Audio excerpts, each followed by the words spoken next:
کہا میری بیوی بہت بد زبان ہے، میں کئی دفعہ طلاق دینے کی سوچ چکا ہوں، لیکن میرے 3 بچے ہو چکے ہیں، بچوں کو دیکھتا ہوں تو پھر میں اپنے صبر کا گھونٹ پی لیتا ہوں، ورنہ میرا جی چاہتا ہے اس کو ابھی طلاق دے کے گھر سے نکال دوں۔ دولت بھی موجود ہے، خوبصورتی بھی موجود ہے، شکل بھی موجود ہے، عزت بھی موجود ہے، سہولت بھی موجود ہے، کیا چیز موجود نہیں؟ ایک خاتون مجھے ملنے آئی، ملانے والے نے مجھ سے کہا کہ اس کا خاوند کھربوں پتی، ارب پتی نہیں، کھرب پتی آدمی ہے، کھرب پتی پاکستان میں 2 4 10 آدمی ہیں۔ اس خاتون نے آ کر میرے سامنے بولنے سے پہلے ہی رونا شروع کر دیا، ورنہ پہلے کوئی عورت یا مرد آ کے دکھڑا سناتا ہے پھر روتا ہے، وہ روئی پہلے اور بعد وہ کہنے لگی مولانا صاحب مجھے لوگ بڑا خوش قسمت سمجھتے ہیں کہ میں بہت بڑے مالدار کی بیگم ہوں، لیکن میں لعنت بھیجتی ہوں اس کی دولت پر کہ اس کا رویہ ہی میرے ساتھ اچھا نہیں، تو میں ہیرے کے سیٹ کیا کروں، میں سونے چاندی کے سیٹ کیا کروں، میں یہ کروڑوں روپے کی گاڑی کو کیا کروں جب میرے خاوند کا رویہ ہی میرے ساتھ انسانوں والا نہیں ہے اور اس کے اخلاق اچھے نہیں ہیں۔ میں آگ لگا دوں اس ساری دھن دولت کو، مجھے محبت چاہیے، اخلاق چاہیے، وہ کوئی نہیں اس کے پاس۔ چند دن بعد دوسرا واقعہ سنا، ایک نوجوان بڑا خوبصورت، وہ بھی اسی طرح لیکن اتنا مالدار، کافی مالدار، وہ آ کے میرے پاس بیٹھ کے رونے لگا، مولانا صاحب اب میں کیا کروں، میری زندگی برباد ہو گئی، میرا اتنا عالی شان گھر ہے، اتنی اچھی میری کمائی ہے، آمدنی ہے، لیکن میں کیا کروں۔ یہ اسی کے الفاظ بتانے لگا ہوں، میری بیوی کی زبان 20 فٹ لمبی ہے، میں کہا رکھ دی کتنے 20 فٹ چاہتے، میں کہا وچوں 19 فٹ کٹ دے شاید کچھ کم بن جاوے۔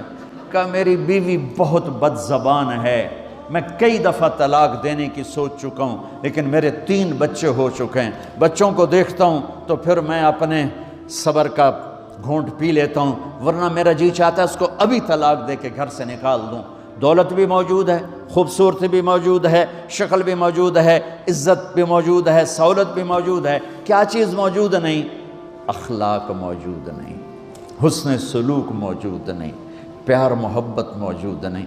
اب اپنے گھروں میں اگر خوشی دیکھنا چاہتے ہیں، ہر رشتے کو اگر آپ آباد کرنا چاہتے ہیں تو میرے نبی والی محبت دینا سیکھیں، میرے نبی والی محبت دینا سیکھیں، اپنے بچوں کو بھی، اپنی اولاد کو بھی، اپنے بہن بھائیوں کو، اپنے ماں باپ کو، ساس بہو کو، بہو ساس کو، سسر بہو کو، بہو سسر کو، بھائی بھائی کو، بہن بہن کو، اللہ کے واسطے برداشت کرنا سیکھو۔ مجھے میرے رب کی قسم ساری دنیا کا چین و سکون برداشت میں ہے، صبر میں ہے، صبر میں ہے، صبر میں ہے۔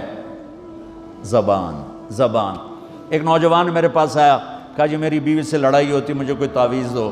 میں نے کہا بیویوں پہ تعویذ اثر ہی نہیں کرتا۔ کہنے کا کیا کروں؟ میں نے کہا ایک عمل بتاتا ہوں، سنت عمل، کہ 1-2 لقمے اپنے ہاتھ سے بیوی کو کھلا دیا کر۔ وہ کہنے لگا اس سے کیا ہوگا؟ میں نے کہا تو تم دیکھو گے، پھر میں پوچھوں گا تم سے کیا ہوگا۔ میں نے کہا یہ سنت عمل ہے، اس سے محبت بڑھے گی۔ کوئی 8-10 دن گزرے تو اس کا فون ویسے آ گیا حال احوال پوچھنے میرا، تو مجھے اپنی بات یاد آ گئی۔ میں نے کہا میری بات پہ عمل کیا تھا؟ کہنے لگا نہیں۔ میں نے کہا کیوں؟ کہنے لگا شرم آتی۔ میں نے کہا لڑتے ہوئے شرم نہیں آتی؟ کبھی کوئی کمزور سے بھی لڑتا، عورت تو بیچاری کمزور ہے، چلو یہاں کی عورتیں طاقتور ہیں، سنا ہے کہ بڑی شیرنیاں ہیں اور ان کے خامد سارے بکری، یہ شیر ہیں، الٹا ہی کام ہے، یہاں عورتیں شیر ہیں، خامد بکریاں ہیں۔ چلو بھائی تم مہربانی کر کے اپنے خامدوں کو عزت دو، اور ان سے کہتا اپنی بیویوں کو عزت دو، محبت سے رہو۔ تو میں نے کہا بے وقوف، کبھی کمزور کے ساتھ بھی کوئی لڑتا ہے، اس میں تمہیں شرم نہیں آتی اور اس میں شرم آتی ہے؟ سنت۔ میں نے کہا چل کر اور مجھے بتا۔ کوئی 2 گھنٹے بعد اس کا فون آیا، کہا مولانا دوپہر کا کھانا تھا، میں نے اپنی بیوی کے منہ میں لقمہ جو دیا نا تو اس کا منہ وہیں کھلا رہ گیا۔ وہ کہنے لگی تو نے خود تو کیا نہیں، کسی نے تجھے بتایا ہے؟ کس نے بتایا؟ تو بتا، تیرے اندر یہ ظرف نہیں ہے، تمہیں یہ سبق کس نے پڑھایا ہے؟ اس نے کہا مجھے یہ سبق مولوی طارق جمیل نے پڑھایا۔ تو کہنے لگا میری بیوی نے ایسے اپنی جھولی اٹھا لی اور کہا مولوی طارق جمیل اللہ اس کے بچوں کو سلامت رکھے جس نے تمہیں انسان بنایا۔ میرے بھائی بہنوں صبر کرنا سیکھو۔ ہماری ایک دھوبن تھی ماسی شریفہ، مر گئی بیچاری، تو وہ آ گئی میری بہن کے پاس، چھوٹا قد، موٹی ڈٹی تو بڑی لڑک کی، پوری شیرنی۔ وہ آ کے کہنے لگی میری بہن کو، میری بہن تو انہوں چنگی طرح جان دی ہے، بی بی میری نوواں بڑیاں لڑدیاں، میں نے کوئی تویز دے ساریاں میری نوکر بن جان۔ اب میری بہن کو پتہ تھا کہ سارا لڑائی دا تماشا تھا ماسی شریفاں تو شروع ہوتا، ادو تو ہوتا ہی کچھ نہیں، بیچاریاں معصوم جیاں چھوٹیاں چھوٹی عمر دیاں۔ تو میری بہن نے ایک تعویذ بنایا اور اس کو یوں رول کر کے نا اس کو کماسی شریفاں ہن جس لے تیری لڑائی ہوئے نا اس تعویذ تو چک مار کے بہ جانا ہے تے چھڑنا نہیں، جے تو چھڑیا تو مر جانا ہے، انہوں پکا کر کے رکھیں۔ اس نے کیا کیا؟ ماسی شریفوں کو چپ کروایا۔ اب ہمارا دیہاتی ماحول ہے، تعویذوں کی بڑا عقیدت ہے، صحیح تعویذ تو اثر کرتے ہیں لیکن اکثر تو ہیرا پھیری والے بیٹھے ہوئے سارے ہی، تو اللہ ماشاءاللہ۔ تو 8ویں دن وہ آ گئی، بی بی تو بڑا چنگا تعویذ دیتا، ساری لڑائی ختم ہو گئی۔ کیوں کہ ماسی شریفاں چپ ہو گئی۔ تو میں ان ساری مستورات کو یہ تعویذ دے کے جا رہا ہوں، یہ سب لے لو، یہ مرد بھی لے لو، اور جب کوئی جھگڑا ہو اے یہاں رکھ کے چپ کر کے بیٹھ جانا، آپ کی لڑائیاں ختم ہو جائیں۔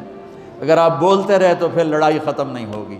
میرے نبی کی زندگی سیکھو، معاف کرنا سیکھو، محبت دینا سیکھو، ایسا نہ ہو کہ دو آپس میں بولتے نہ ہوں، ایسی بد اخلاقی سے بچو۔ اور آخری بات یہ ہے، آپ اس ملک میں رہتے ہیں، اب یہ آپ کا ملک ہے، اگر آپ کے پاسپورٹ ہیں تو یہ آپ کا ملک ہے، اس کو اس کے قانون کو عزت دو، اس کے قانون کو احترام دو۔ یہاں کی گورنمنٹ کے ساتھ مجھے پتہ چلا ہے کہ بہت سے لوگ ہیں فرضی بیمار بن کے وظیفے لے رہے ہیں، یہ حرام ہے، یہ دھوکہ ہے، یہ فراڈ ہے۔ جو حکومت آپ کی اتنی ہمدرد ہو کہ گھر بیٹھے آپ کو وظیفہ پہنچائے، آپ کے بچوں کے وظیفے لگائے، آپ کے وظیفے لگائے، انہی کے ساتھ دھوکہ کرنا ہے، انہی کے ساتھ فراڈ کرنا ہے۔ اللہ کی قسم یہ آپ اپنے ساتھ فراڈ کر رہے ہیں، یہ آپ اپنی ذات کو دھوکہ دے رہے ہیں، ان کو نہیں دھوکہ دے رہے، آپ اپنے آپ کو دھوکہ دے رہے ہیں۔ ایک سردار جی ریل میں چڑھا، ہنسی جائے، لوگوں نے پوچھا سردار جی بڑے ہنس رہے ہو؟ کہنے لگا ریلوے والوں کے ساتھ آج بڑا فراڈ کیا، چکر کا دے دیا، ریلوے کو چکر دے دیا ہے۔ کہ سردار جی کیا چکر دیا ہے؟ کہنے لگا واپسی کا ٹکٹ بھی لے لیا ہے اور واپس میں نے آنا کوئی نہیں ہے۔ نہ کہ سردار جی اپنے آپ نے چکر دیتا ہے تسی تو جتنی 2 نمبری کرنے والے ہیں یہ اپنے آپ کو چکر دینے والے ہیں۔ اللہ کے واسطے اس حکومت کا نہ ٹیکس چراؤ، نہ ایسی 2 نمبری کرو، نہ یہاں کی بچیوں کو دھوکہ دے کر کاغذ بنانے کے لیے شادیاں کرو۔ جب انگریزوں کی حکومت تھی انڈیا پر تو دلی میں ایک وہ پک پاکٹ رہتا تھا جیب کترا، اس کا چیلا شام کو 2 روپے لے کر آیا تو اس نے اس کو تھپڑ مارا، سارے دن میں 2 روپے۔ تو کہنے لگا استاد آج بڑا مال مارا تھا، ایک گورے کی جیب کاٹی تھی، بہت پیسہ تھا۔ جب میں 4 قدم چلا، سننا ذرا اس زمانے کے چور کا ایمان سننا، کہنے لگا جب میں 4 قدم چلا تو مجھے خیال آیا اگر قیامت کے دن عیسیٰ علیہ السلام نے میرے نبی کو گلہ دے دیا کہ آپ کے امتی نے میرے امتی کی جیب کاٹی تھی تو میرے نبی کو شرمندہ ہونا پڑے گا۔ تو پھر میں نے کہا میری وجہ سے میرا نبی شرمندہ ہو، میں نے جا کر اس کو واپس کر دیا، اے 2 روپے اپنے دے کپ کے لے آندے۔ تو اس نے اس کو 10 روپے انعام دیا کہ یہ 10 روپے تیرا انعام ہے۔ اب آپ اس ملک کے اگر ہیں، آپ کے پاسپورٹ ہیں تو آپ یہاں کے ہیں، آپ اپنے پیچھے اپنے رشتہ داروں کی مدد کریں، جو مرضی کریں، لیکن میرے بھائی بہنوں اسے اپنا ملک بنا کے چلو، یہاں غریبوں پہ خرچ کرو۔ زکوٰۃ تو مسلمان کو دی جاتی ہے کوئی شک نہیں، لیکن صدقات خیرات پیچھے بھیجنے کے بجائے یہاں کتنے غریب لوگ ہیں، کتنے ضرورت مند لوگ ہیں، کتنے لوگ ہیں جن کے پاس گھر کوئی نہیں، کتنے لوگ ہیں جو کونسل کی طرف سے وظیفہ لے کر روٹی کھا رہے ہیں اور وہ پوری نہیں پڑتی، ایسوں کو ڈھونڈ کے ان پر خرچ کرو، ان کی مدد کرو، کسی کی جانی خدمت کرو، کسی کی مالی خدمت کرو۔ میرے نبی نے فرمایا ہر مسلمان کے لیے ضروری ہے کہ صدقہ دے، ہر مسلمان روزانہ صدقہ دے۔ تو صحابہ نے کہا یا رسول اللہ پیسے نہ ہوں تو آپ کہتے چلو کوئی بات نہیں۔ کہا نہیں سنو، آپ نے کہا بازار میں جا کے مزدوری کرے اور مزدوری کی قیمت وصول کر کے صدقہ کرے، صدقہ اتنا ضروری ہے، بلاؤں کو ٹال دیتا ہے، مصیبتوں کو ٹال دیتا ہے۔ تو یہاں رہنے والے یہاں کے قانون کا احترام کریں، یہاں کے قانون کو عزت دیں، اللہ کے واسطے 2 نمبری نہ کریں۔ دیانتداری سے چلیں۔ میرے نبی نے فرمایا میرا امتی ہر گناہ کر سکتا ہے، دو کبھی نہیں کرے گا، ایک جھوٹ کبھی نہیں بولے گا، ایک دھوکہ کبھی نہیں دے گا۔ تو اللہ کے واسطے دھوکے فراڈ سے چلیں۔ کہیں آپ لڑے ہوئے ہیں صلح کر لیں، پیار محبت دیں، معاف کریں، اپنے بچوں کو ٹائم دیں، ان کو اچھی تعلیم دیں، یہ اعلیٰ عہدوں پر پہنچیں، اعلیٰ جاب پر پہنچیں۔ ضروری نہیں ہے کہ تمہاری طرح مزدوریاں ہی کریں، ان کی تعلیم کا یہاں سکول بناؤ، یہاں کالج بناؤ، اپنے سکول بناؤ، اپنے کالج بناؤ، اپنی اولاد کو اچھی سے اچھی تعلیم دو کہ یہ آگے چل کے بڑے شعبوں پر اور بڑی جاب پر پہنچیں اور تمہارے لیے عزت بنے، باعث عزت بنے، باعث افتخار بنے۔ آپس کی پیچھے لڑائی چل رہی، اس نے 1 کنال کا گھر بنایا، میں نے 2 کنال کا بنایا، اور میں ایک جگہ گیا پہاڑ میرپور گیا، میرپور بڑے بڑے گھر شہر میں انٹر ہونے سے پہلے بڑے بڑے گھر، میں نے کہا یہ اور لگیں جیسے خالی، میں نے کہا یہ کیا ہے؟ میں پہلی دفعہ میرپور کہا یہ انگلینڈیوں کے گھر ہیں، ان کے مقابلے لگے رہتے ہیں، اس نے کنال کا بنا، میں 2 کنال کا بناؤں گا، اس نے 2 کنال کا بنا، میں 4 کنال کا بناؤں گا۔ بناؤ گھر اپنی ضرورت کے بنا لو، جب جانا ہو وہاں نہ تم جانے والے ہو پیچھے، نہ تمہاری اولادیں، ان کو یہاں کی نسوار لگی واپس جائیں گے لوڈ شیڈنگ میں۔ ایک پٹھان بھائی ناراض نہ ہونا، ادھر بہت ہیں پٹھان، تو ایک پٹھان کا خرگوش گم ہو گیا، خرگوش، تو لوگوں نے افسوس کیا خان جی آپ کا خرگوش گم ہو گیا، کہنے لگا خوچا کوئی بات نہیں ہے، ہم نے اس کو نسوار کا عادی بنایا ہوا ہے، جب نشہ ٹوٹے گا ہمارے پاس آئے گا۔ یہ تمہاری نسل اور تم انگلینڈ کی نسوار کھا کھا اب تم پاکستان جاؤ گے، ہندوستان جاؤ گے، بنگلہ دیش جاؤ گے، تم نے یہی رہنا ہے۔ اسے اپنا ملک بنا کے چلو، سنسیئر ہو کے چلو، اس کے قانون کا احترام کر کے چلو۔ یہاں غریبوں پہ صدقہ تو غیر مسلموں کو دو، ان کے دل قریب ہوں، ڈھونڈ ڈھونڈ کے دو، وہ تم سے پیار کریں، وہ تم سے محبت کریں، ان کے ہائے ہائے۔ او میرے نبی تشریف فرما تھے، ایک طوائف گزری، طوائف پروسٹیٹیوٹ، وہ آپ کو دیکھ کے نا آپ کا مذاق اڑانے کے لیے، کیسا نبی ہے، اکیلے بیٹھ کے کھاتا ہے، کسی کو پوچھتا ہی نہیں۔ غیر مسلم کافر طوائف، کتنی برائیاں اکٹھی ہو گئی۔ آپ نے کہا آ جا، وہ آ کے بیٹھ گئی، آپ نے کہا کھا، وہ تو آپ کا مذاق اڑا رہی تھی کہ نہیں ایسا نہیں کھاؤں گی، جو تیرے منہ میں ہے اپنے ہاتھ سے نکال کے مجھے کھلا۔ اس کا خیال تھا یہ مجھے ڈانٹیں گے، کہیں گے اس کو اٹھاؤ، 2 چھتر مارو، اس کو دفع کرو، میں کہوں گی دیکھو تمہارا نبی کیسا ہے، اتنا بد اخلاق۔ تو انہوں نے کہا نہیں، جو تیرے منہ میں ہے وہ نکال اور اپنے ہاتھوں سے میرے منہ میں ڈال۔ میرے نبی نے کہا یہ لو، آپ نے لقمہ منہ سے نکالا اور اس کے منہ میں ڈالا۔ اب پنجابی کی مثال ہے، کبے نو لت لگی اور سدھا ہو گیا۔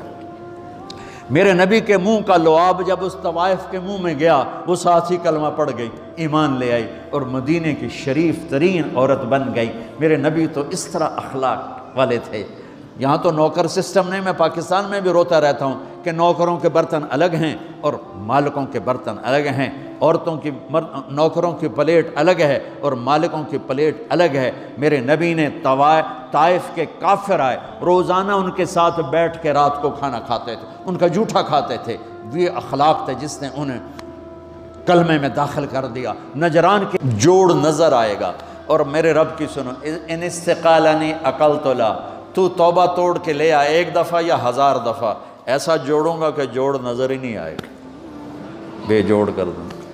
اور یہ تیرے کرامن کاتبین کو بھی نہیں پتہ چلے گا کہ یہ توبہ ٹوٹی ہوئی ہے اور ٹوٹ کے جڑی ہے یا ٹوٹی نہیں۔ اللہ ایسی توبہ ہماری قبول کرے گا۔ جب ہو توبہ کرو، جب ہو توبہ کرو۔ تو نیت کرتے ہو توبہ کی؟